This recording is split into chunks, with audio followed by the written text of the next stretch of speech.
just skip through.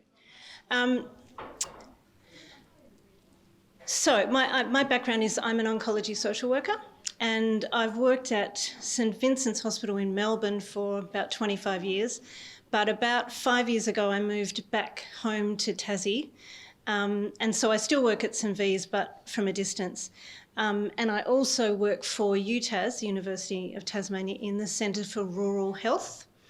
And I'm saying that to you because I grew up in a place that probably had some similarities. It doesn't look like this beautiful area, but in terms of rural and regional health and distances you have to go and services that are here and not here, and the sense of community that you only get in these areas.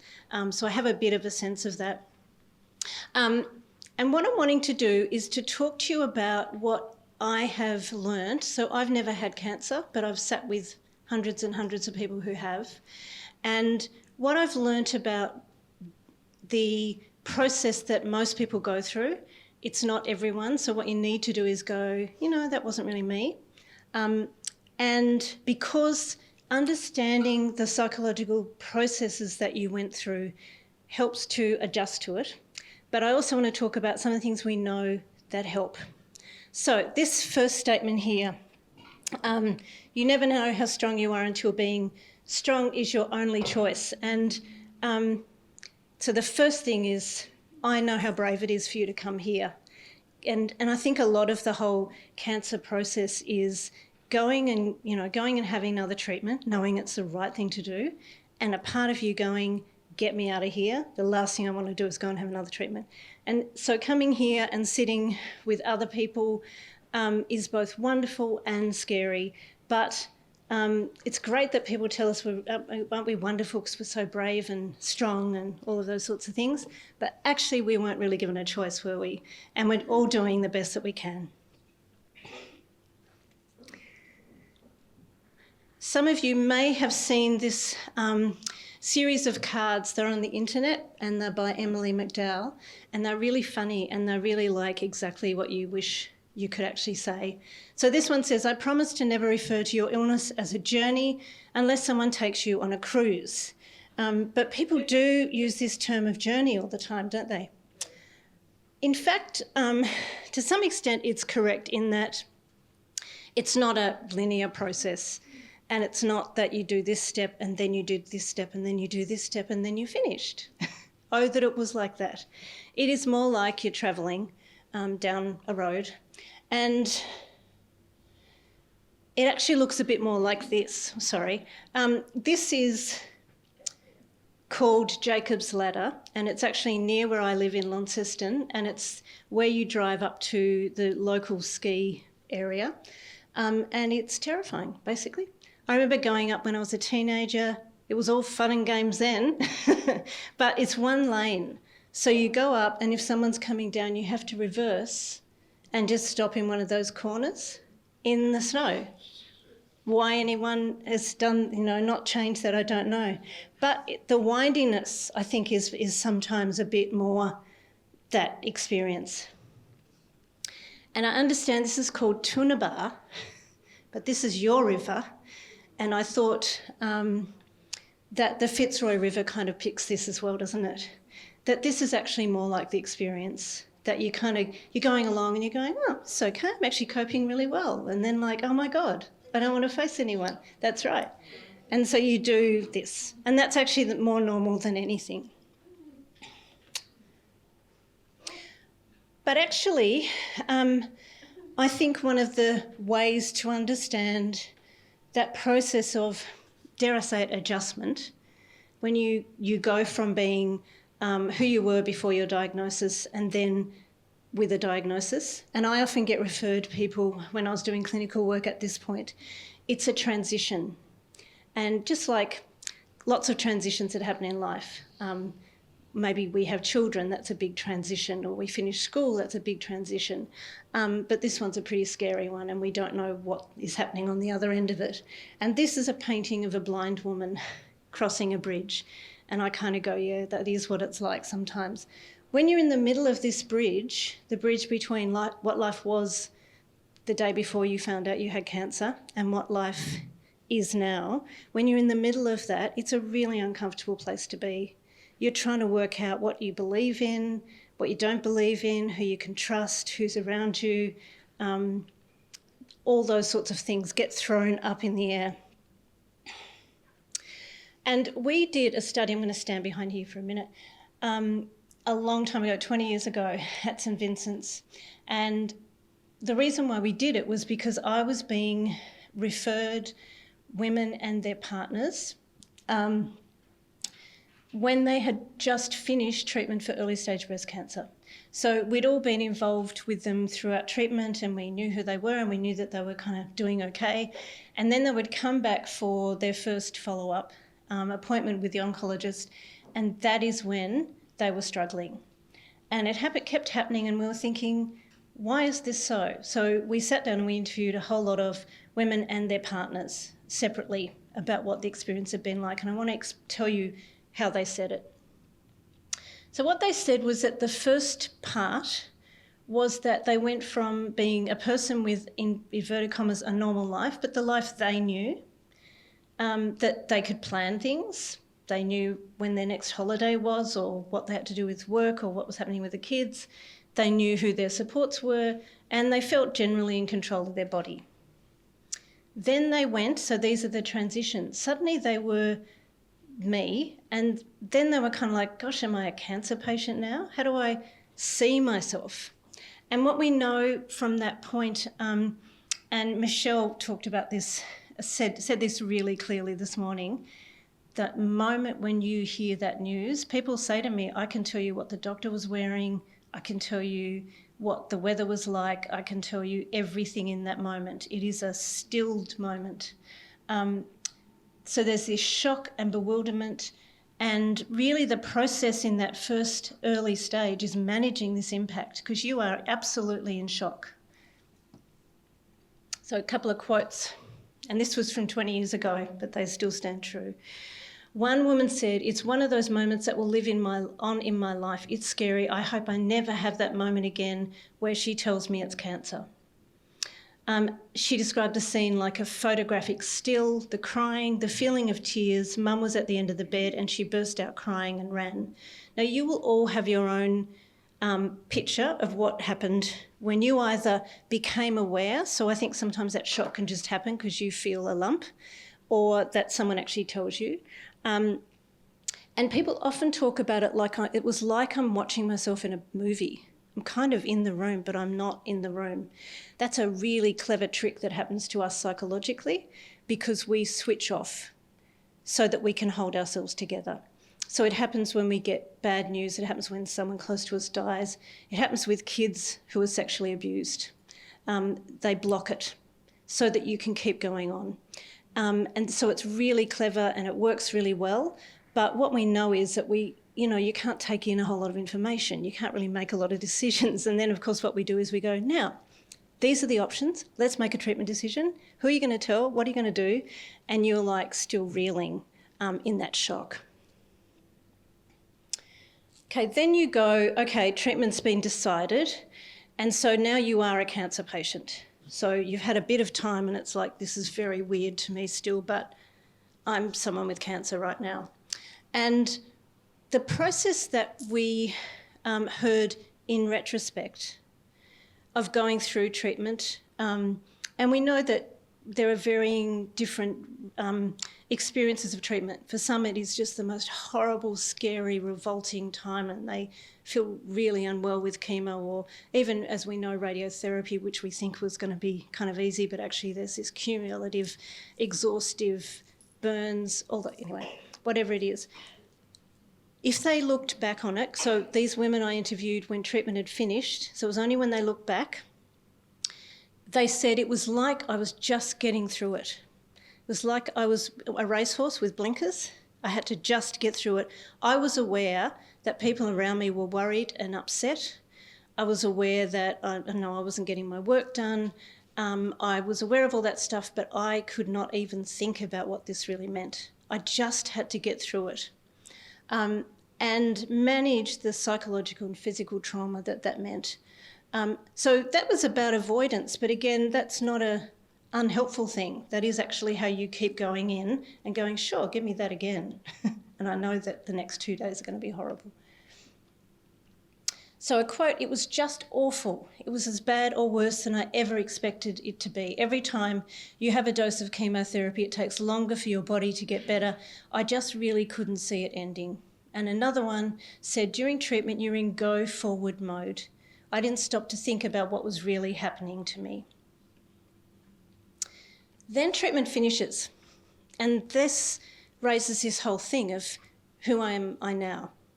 And one of the things you might want to think about is how you see yourself. And I know that there are women here who finished treatment 5 years ago and longer, some of you who are still in treatment, some of you have just finished treatment. But this question of who am I now? Am I a cancer survivor?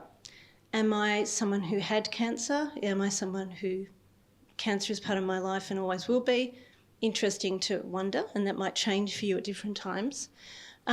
When treatment finished, there was these statements about there was a real relief of, thank God I'm not going to have to do that anymore, but ambivalence of like, okay, so now what happens? And there's nothing being pumped into my body, and the nurses aren't there all the time for me to go and ask what that pain is.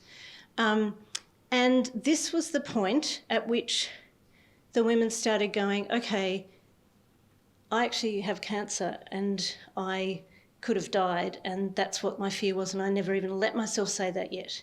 I'm only starting to be able to say that now because I'm out of that fog and process it. So of course, that's when they were struggling, and that's when we needed to kind of sit down and process it, this trauma that they had been through. And working out whether it is a new reality. You know, there's a real, I know, desire to get back to normal, all that stuff that was good when I didn't have to worry, but there might be things that I actually don't want in my life anymore. So Claire said, I can do cartwheels down the street. When she finished treatment, Gail said, I told my doctor, that's it, I'm not coming here anymore. It was just so really great. But Annie said, at the time of going through treatment, at the time of being operated on and having all of that, it was a time when I didn't really think I really had cancer. Looking back, it was a bit unreal, whereas now it's becoming real. Now, when I hear statements like that, and I've heard them many times, do you know what? I haven't even let myself think I have cancer. Now, some people might go, well, we're 6 months down the track and you've had chemo and you've had all this stuff. It's because it is too much to actually take that in. Right now, I've got to just get through all the stuff I've got to get through, but I actually can now start looking back on it. And what does that all mean? I'm safely enough away from that time. Now, we also interviewed partners.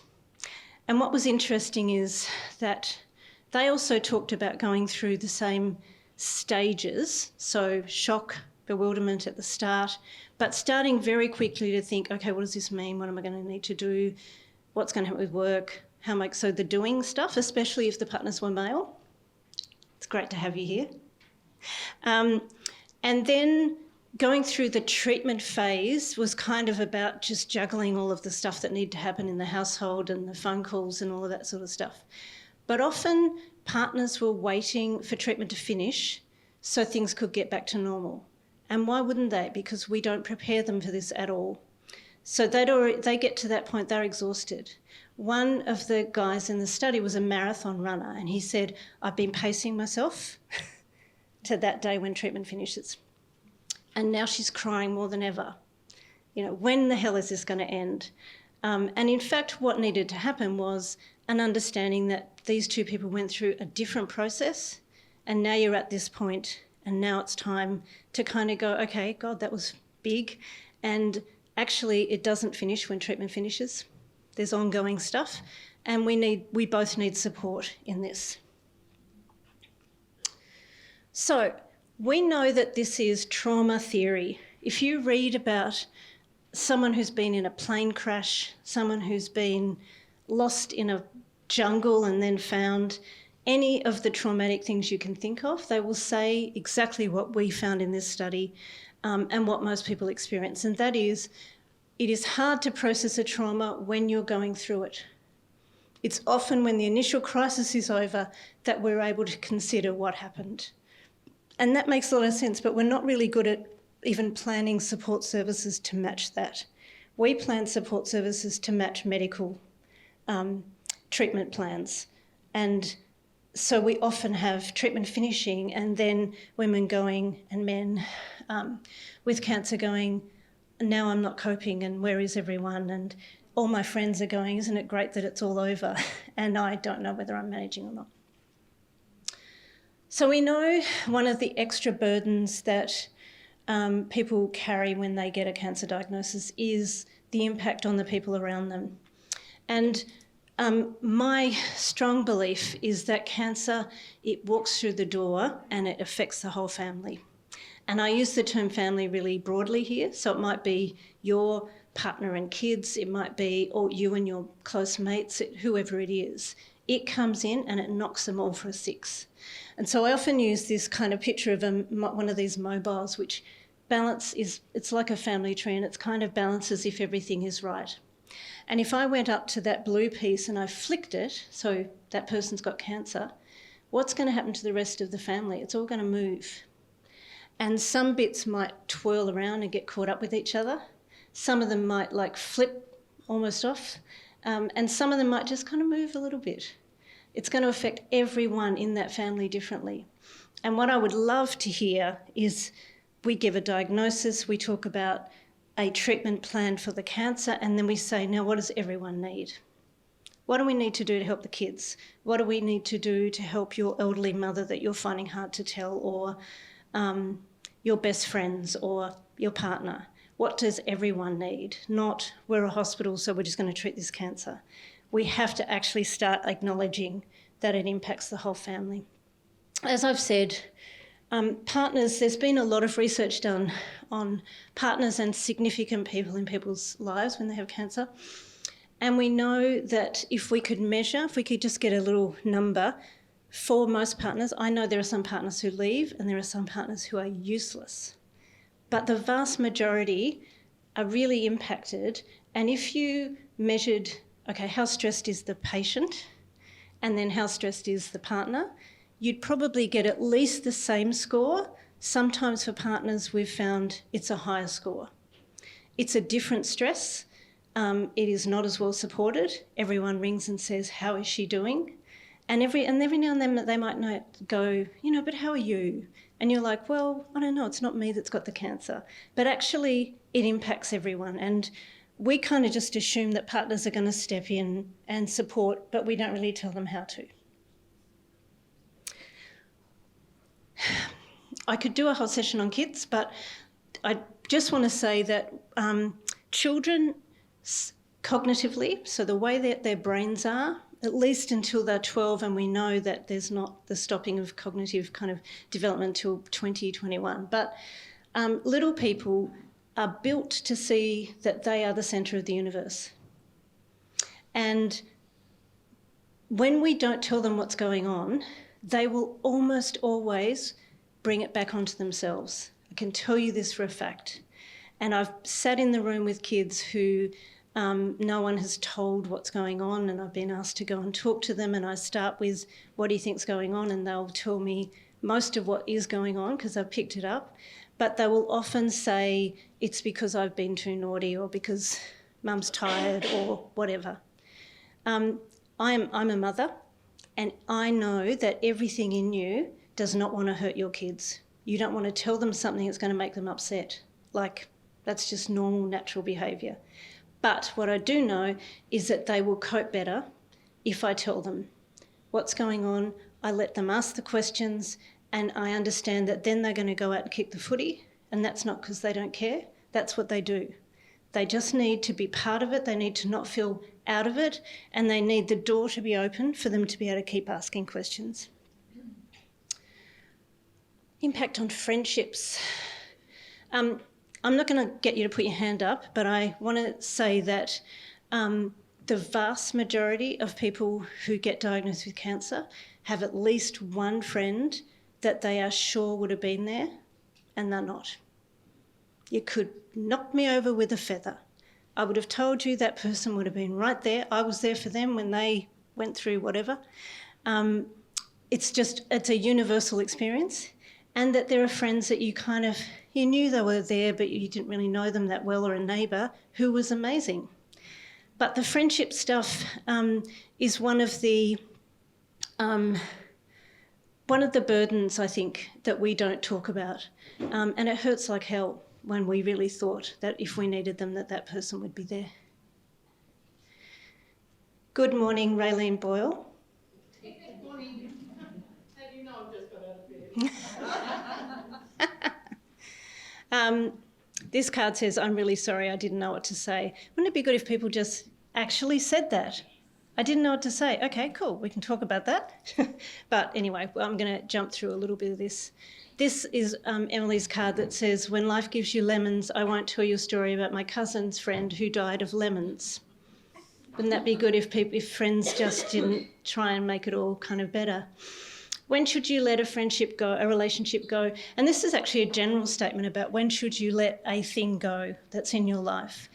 If ever there was a time to start reviewing what is important in your life and what's not, it's now. If you're spending too much time and energy trying to bring a friend into your life without much success, it's better just to take a breath and let it go. And that's the same as if you're putting too much time into trying to please that person, or, I don't know, keep up the amazing daughter or son role, whatever it is. If ever there was a time to let some of that stuff go, it's now. And we need to embrace those people who did show up for us and are around. Okay. So the thing about that bridge is, so, we had the image of the person walking across the bridge. The horrible thing is we don't know what's at the end of it. And as healthcare professionals, we wish we could tell you, and we hear it when you ask in 10 different ways. Yeah, but so when that finishes, then what's going to happen, and what if this doesn't work? And we have lots of answers, but there are some unanswerable questions. And this is horrible. Living with the not knowing what's going to happen is hard.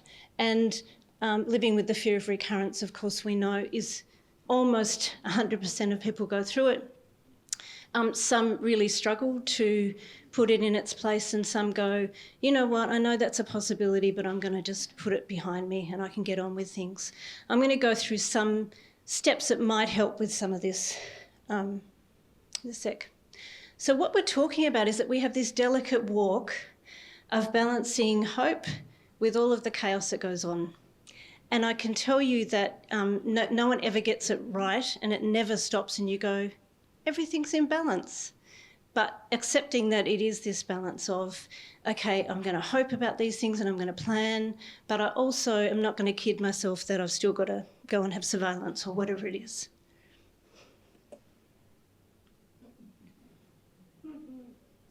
Okay, so I'm going to give you some of the tips that I've learnt.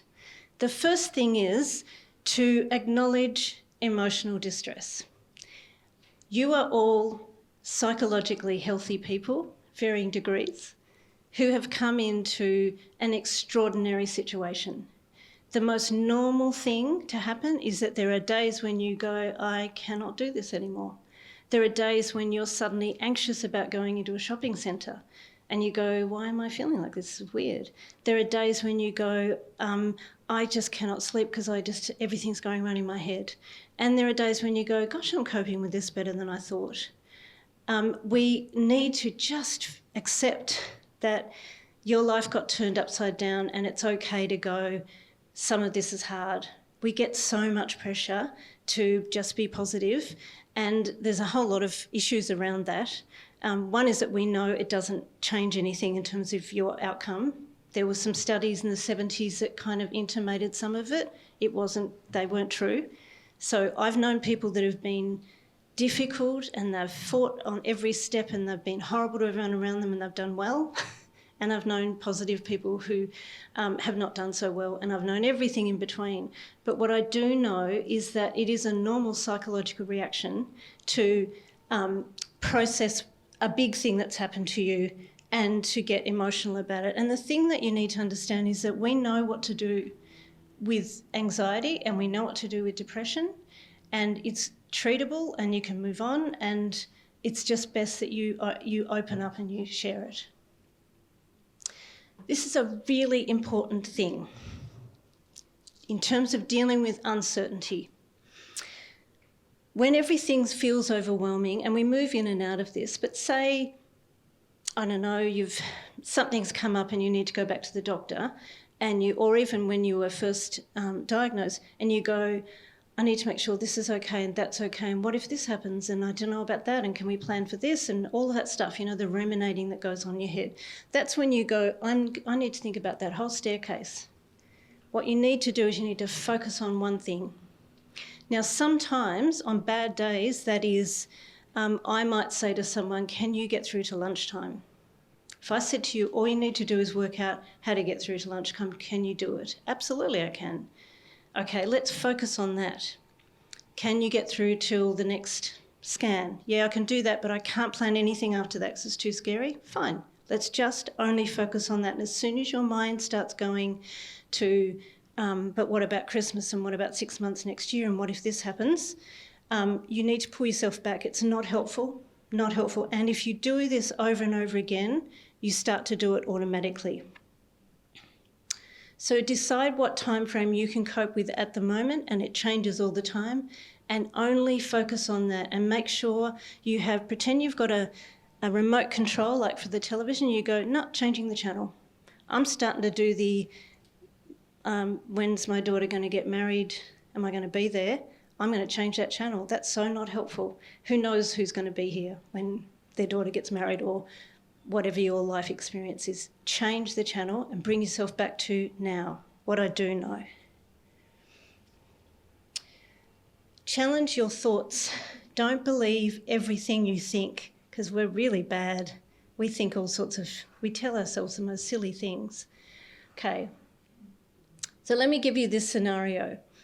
A situation happens, and what happens, this is what we all do cognitively, is that we have a thought about it. That brings on a feeling, a physical reaction, and a behaviour. So, a situation might be a really lovely thing happens. We go, gosh, I'm so lucky. I'm feeling better than I've ever felt. I'm going to go and see people. That's an example. But let's look at what commonly happens. So let's think, a situation happens that you overhear that some friends of yours went out without you and they didn't tell you. So the thought, and almost always this is negative thinking, is they don't really like me, I don't mean anything to them. Now, you might not actually kind of tell yourself that, but it's kind of you kind of have that thought belief. You start to feel down and upset. You start to get a headache and tension in your shoulders, and you go, that's it, I'm not even going to contact them. I'm just going to feel really bad about it. Now, if you did that and you went, okay, what am I doing? I'm now feeling bad. I was feeling good this morning. It's because I heard that bit of information. I'm going to go back and challenge it.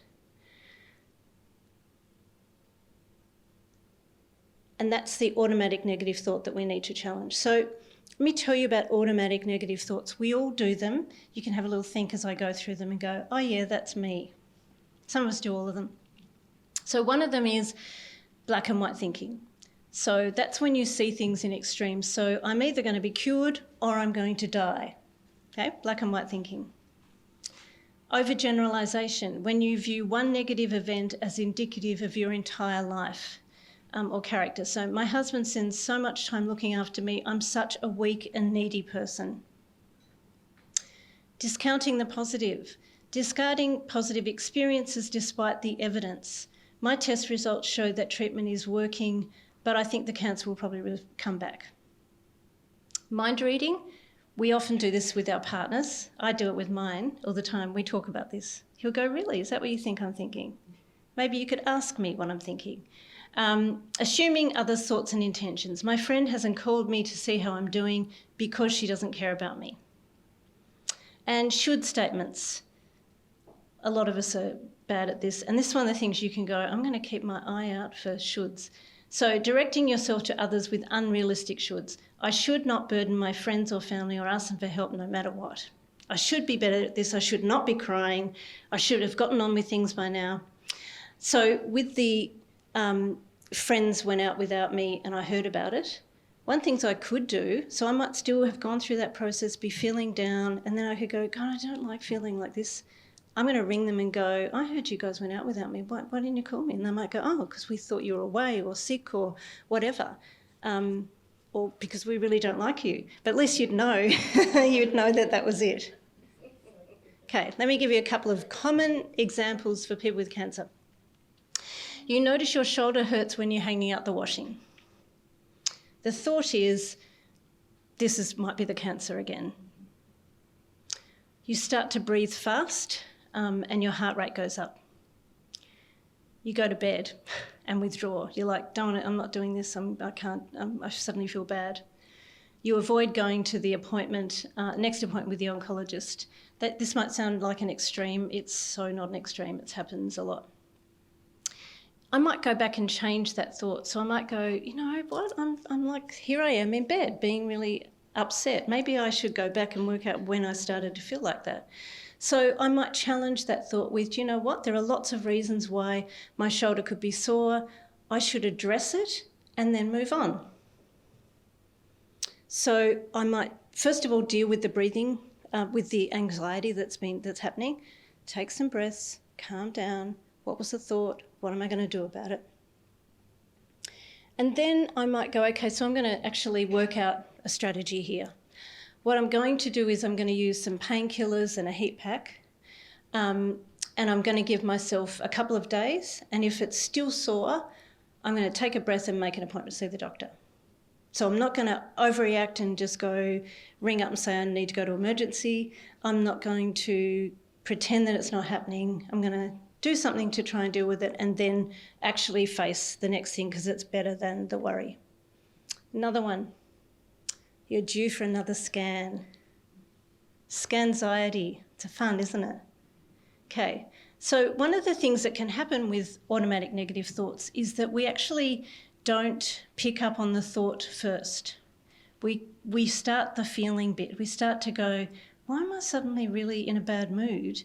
Okay, it was back then when this thing happened. So this might be, I'm wandering around, I've got a scan in a couple of days, and I've got a headache, I'm in a bad mood, I'm not really sure what's going on.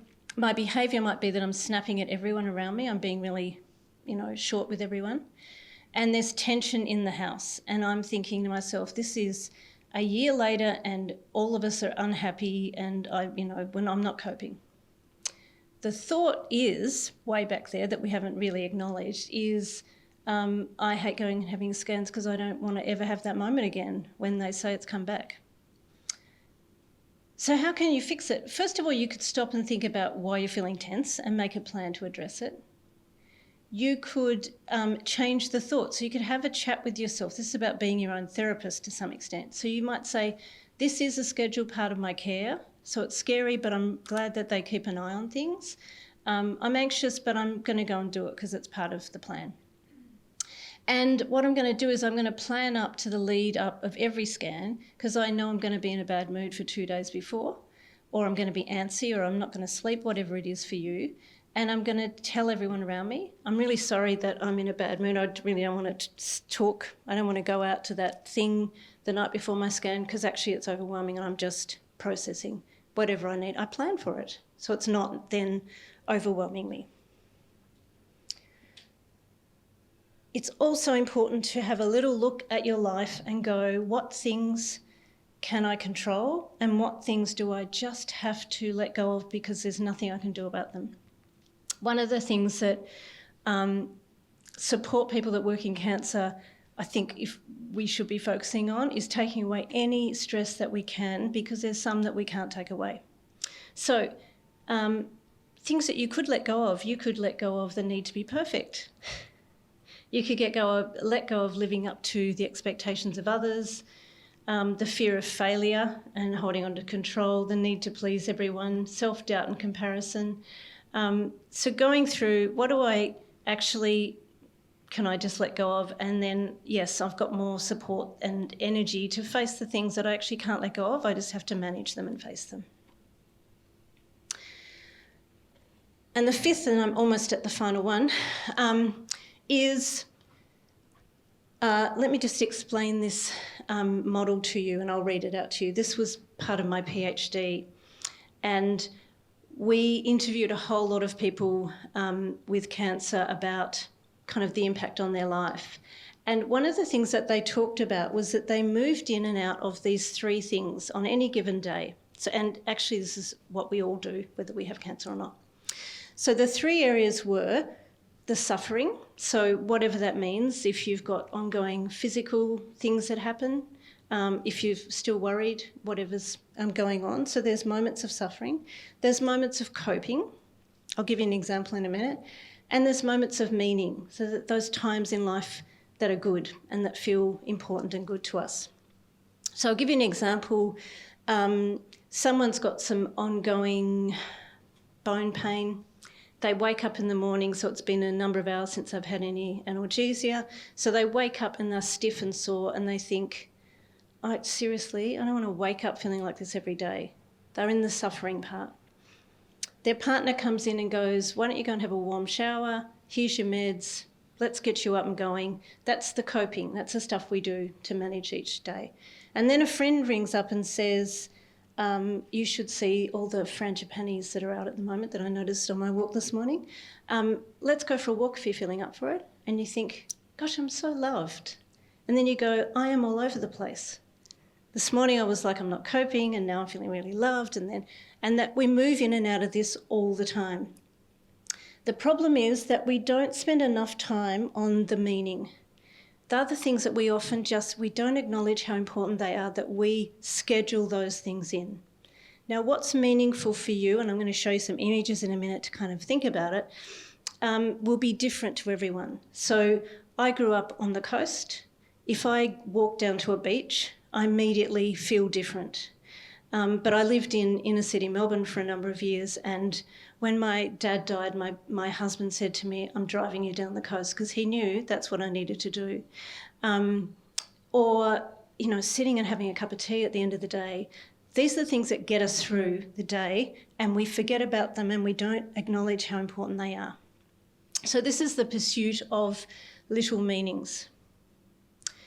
It might be a fascination with nature, and what we know is that when you've been through a really difficult time, things that are beautiful around us sometimes seem even more beautiful, and we go, gosh, you know, I'm lucky to live here. This is a picture at Tassie. Doing what you love, which may well be stage diving, as this guy, but what it is that feeling of what that's like, whether it's riding a horse or sitting with kids or having a whole afternoon with that book that you really want to read. Whatever it is, when you feel like, I am here, this is me, I'm not even thinking about time, I'm not thinking about whether I'm okay or not, I'm just in that moment. Kindness, we know reaching out to other people helps rebalance the focus in our life. Simple beauty in the world. I literally did stop and smell the frangipanis when I was walking down here today. And it is about doing that. You know, I flew down here last night. There's stuff going on in Tassie at the moment with, you know, one of my daughters at the moment. But if I didn't choose to acknowledge how big it is for me to have this time with you, and I wasn't here in this room with you, I would be missing this. And this is pretty special. So it's about seeing, you know, the simple beauty of things that's in our life. This is my dog, Gertie. Her paws, after she's had her haircut, which we often say look like chocolate chip cookies. This is pretty big. Any of you dog lovers in here? Any dog lovers or cat lovers? Yep, some cats. I mean, there is nothing like being greeted by a dog to remind you that you matter enormously. And beachcombing is something that I need to be doing on a regular basis too.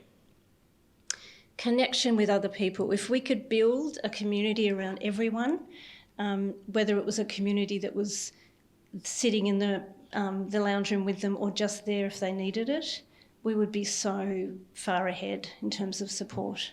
And yet we know lots of people are lonely. But if there is a way you can connect with other people, it shifts everything, shifts the way you view everything. So what I really want you to do, and this is something we have to do on a regular basis because it changes, is to check in with what you need right now. What are you doing to take care of yourself? Are you getting the best medical care, information, etc., etc.? If not, and that's been going on for a while, I'm going to change that. I actually need to get more information in a different way. Are you seeking and finding support, encouragement and love from those around you? Some of us are really lucky that the people that we live with or we see regularly they keep us going and they're wonderful, but some of us aren't, and maybe we need to make sure we've got some of those people in our life. We need to go and find them because it'll make a complete difference. And is there something more from among the many possibilities open to you that might enhance and enrich your life right now? Is there some of that meaning stuff that you haven't done for a while and you should make a plan to do it? And the final message that I have is that courage does not always roar. Sometimes it is the quiet voice at the end of the day saying, I will try again tomorrow, and that is absolutely okay.